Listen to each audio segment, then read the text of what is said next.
Luxury Blue Lace by S. Brook Corfman. Read by the author. Copyright 2019. Published by Autumn House Press. A note on titles. Several of the poems in this book are untitled. For those poems, there will simply be extra space between the poems where a title might otherwise have been. I am saying that things happened that have not been reported, and it is in virtue of those missing things that I was here. Had I spoken of them at this point in the story, I would be elsewhere. Renee Gladman. The night air bottle green and haunted, and you slept.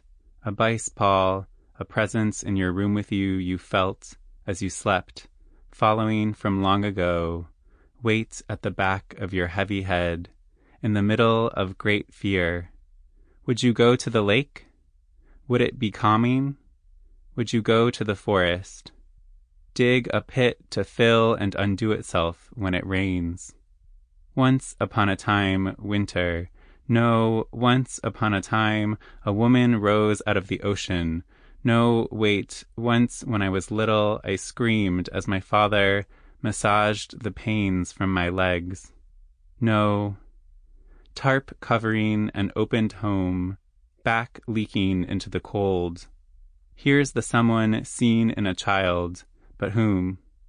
Terror in a house too small for fear, when your mind has the world to wield to toy with you. Knocking that stops, knocking that persists.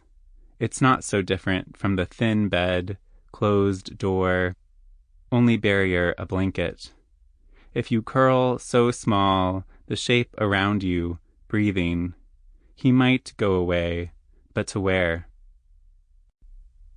Processional. 8 dolls. 2. From the back of the drought they arrive, each doll, each opened eye, from within which I looked up at myself. They fall in lines, but not the lines I remember. Thick knit blanket at the fore, worn boot. She swings from the saddle, stops at the river to drink.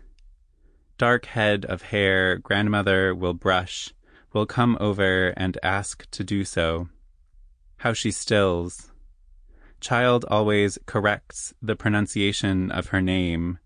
Saved for her a year, and defers to her, thinks of her each moment he holds her up. Sample complete. Ready to continue?